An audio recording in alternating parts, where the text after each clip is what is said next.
সাবেক প্রধান নির্বাচন কমিশনার কাজী হাবিবুল আউয়ালকে রাজধানী থেকে আটক করা হয়েছে কিছুক্ষণ আগে। তাকে নেওয়া হচ্ছে ঢাকা মহানগর গোয়েন্দা কার্যালয়। বিস্তারিত জানাতে বার্তাকক্ষ থেকে যুক্ত হচ্ছেন সহকর্মী সাব্বির আহমেদ। সাব্বির, তাকে রাজধানীটি কোন এলাকা থেকে কখন আটক করা হয়েছে, কি আছে আপনার কাছে জানাবেন?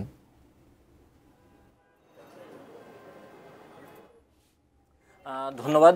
অবশেষে সত্যি গ্রেপ্তার করা হয়েছে সাবেক প্রধান নির্বাচন কমিশনার কাজী হাবিবুল আউয়ালকে। আপনারা জানেন যে 3 দিন আগে অর্থাৎ গেল রোববার তার গ্রেপ্তারের বিষয়ের একটি গুঞ্জন উঠেছিল, কিন্তু সে সময় গোয়েন্দা পুলিশ এবং সরকারের ঊর্ধ্বতন কর্মকর্তাদের পক্ষ থেকে নিশ্চিত করা হয়েছে এই বিষয়টি আসলে গুজব।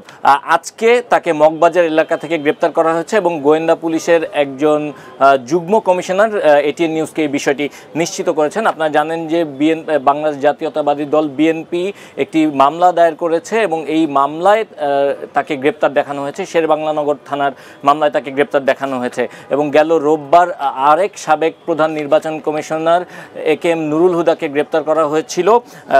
তখন তাকে গ্রেপ্তারের সময় একটি মব ক্রিয়েট করা হয়েছিল এবং সেই মব ক্রিয়েট করে তাকে নানাভাবে হয়রানি করা হয়েছিল। তারপর তাকে আইনশৃঙ্খলা বাহিনীর হাতে তুলে দেওয়া হয়েছিল এবং যারা তার সঙ্গে এই ন্যাক্কারজনক ঘটনা ঘটিয়েছিল তাদেরকেও কিন্তু গ্রেপ্তার করা হয়েছে। এবং হাবিবুল আউয়াল আজকে যাকে গ্রেপ্তার করা হয়েছে তার বিরুদ্ধে যে অভিযোগটি, আপনারা জানেন 2024 সালের সবশেষ যে নির্বাচনটি অনুষ্ঠিত হয়েছে, এই নির্বাচনে আওয়ামী লীগ দলের যারা প্রার্থী ছিলেন তাদের সঙ্গে আওয়ামী লীগেরই স্বতন্ত্র প্রার্থীরা নির্বাচনে অংশ নেন এবং সেই বিতর্কিত নির্বাচনে অংশ নেওয়ার সময় সেই বিতর্কিত নির্বাচনের দায়িত্বে সে সময় ছিলেন, প্রধান নির্বাচন কমিশনের দায়িত্বে ছিলেন এই কাজী হাবিবুল আউয়াল। এই কারণেই তার বিরুদ্ধে বিএনপি মামলা করেছে এবং এই যেই নির্বাচনটি অনুষ্ঠিত হয়েছিল এই নির্বাচনে যে ভোটারের উপস্থিতি অর্থাৎ কত শতাংশ ভোট পড়েছে এ নিয়েও একটি বিতর্ক ছিল।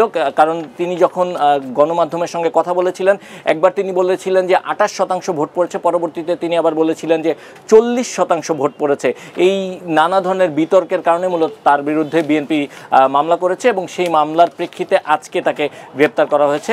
কাজী হাবিবুল আউয়াল কিন্তু সচিব হিসেবেও দায়িত্ব পালন করেছেন এবং সরকারের ঊর্ধ্বতন বেশ কিছু গুরুত্বপূর্ণ জায়গায় তিনি দায়িত্ব পালন করেছেন। আজকে তাকে গ্রেপ্তার করা হয়েছে মগবাজার এলাকা থেকে এবং গ্রেপ্তার পর এই মুহূর্তে তাকে গোয়েন্দা পুলিশের যে কার্যালয় অর্থাৎ মিন্টু রোডে রাখা হয়েছে। হয়তোবা দ্রুতই তাকে আদালতে পাঠানো হবে। তো এই ছিল আমার কাছে কাজী হাবিবুল আউয়ালকে যে গ্রেপ্তার করা হয়েছে সাবেক প্রধান নির্বাচন কমিশনার সেই বিষয়ের সবশেষ।